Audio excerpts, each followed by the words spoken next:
Ito na ang NBA rasyon.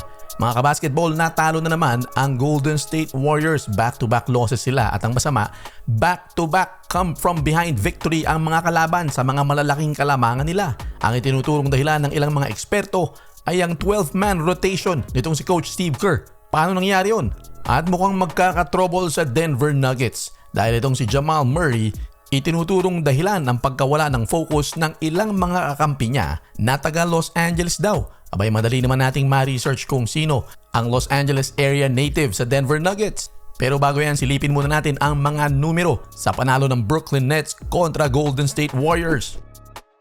Ginapang ng Brooklyn Nets ang isang 18-point deficit para talunin ng nasa ibabaw na Golden State Warriors 128-120. Steph Curry gumawa ng 28.7 assists at meron pang 8 3-pointers. Kasama pa nga dyan ng isang 4-point play. Pero sa kaduluduluhan, mas marami pang naipasok na 3 itong Brooklyn Nets. 19 out of 46 ang Warriors, 20 out of 45 ang Brooklyn. Nagambag si Andrew Wiggins ng 18 points at 4 rebounds. Cam Thomas kumamada ng 23 puntos, 3 rebounds at may 3 3. Injured pa nga sina Ben Simmons, Dorian Finney-Smith at si Noah Clowney. At itong si Schroeder ay galing sa pamamaga ng kanyang right ankle. Wala rin ang kanilang big man na si Nick Claxton kaya talagang kulang na kulang itong Brooklyn Nets. Kumamada naman si Dennis Schroeder ng 31 points, 5 rebounds at may 7 assists pa. Para sa Warriors, ikalawang sunod na laro na wala si Jonathan Kuminga. Pero umiscore pa rin ang bench ng Warriors ng 47 points. Pero kahit walang 4 na players na nasa normal rotation ng Brooklyn Nets, nagawa pa rin itong tumira ng 44.4% mula sa Rainbow Country. Nasa second place ngayon ang Warriors sa West. Pagkatapos tambakan ng Denver Nuggets ang Los Angeles Lakers, isang gabi lamang ang nakakaraan sa Los Angeles, California. Tinambakan naman sila kanina ng New York Knicks ng 27 puntos. Sa post-game interview ay hindi maganda ang mood nitong si Jamal Murray.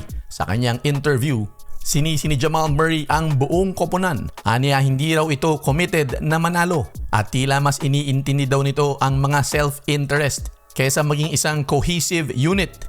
Ito ang sinabi ni Jamal Murray sa wikang Pilipino. Mahaba raw ang season. May mga buhay naman daw ang mga players sa labas ng basketball.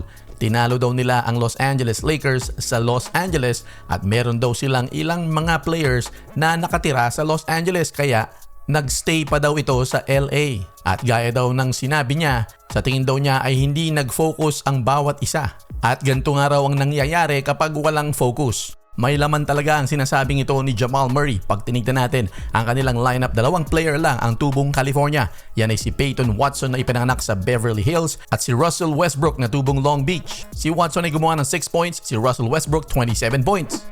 Sa pangalawang sunod na pagkakataon, natalo ang Warriors pagkatapos lumamang ng malaki. At sa mga koponan pa na inaasahang kayang-kaya nilang talunin. Maganda naman ang laro ni Steph Curry, 28 points, 8 3. May ilang analyst ang nagsasabi na parang natutulog itong si Coach Steve Kerr sa ilang bahagi ng laro. Isa na dyan ay late sa first quarter, si Buddy Hield ay tumira ng 5 sunod-sunod na beses sa 7 possessions. Tumira lamang si Hield ng 3 out of 12 for the game. Isa pa ay pinaupo si Draymond Green at Steph Curry ng 10 consecutive minutes sa first half. At isa pang quarter sa second half kung saan na-outscore ang Warriors ng 13 points habang nakaupo ang dalawa.